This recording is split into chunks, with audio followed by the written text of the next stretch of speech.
Hey guys, ready to get your house listed? There are a few safety items that is required by the state of California and the rules, laws, regulations of getting your house listed, and in the disclosures that you have to disclose.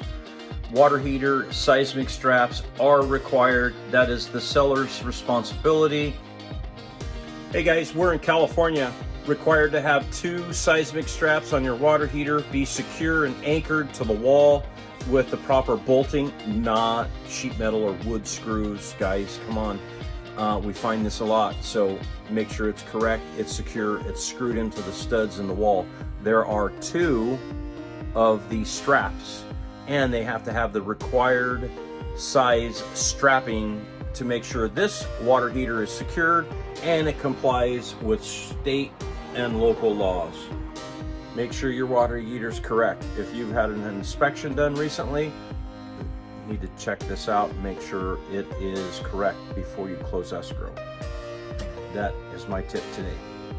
All right, subscribe to my channel and get notified when I post my next video. I'll see you on the next one.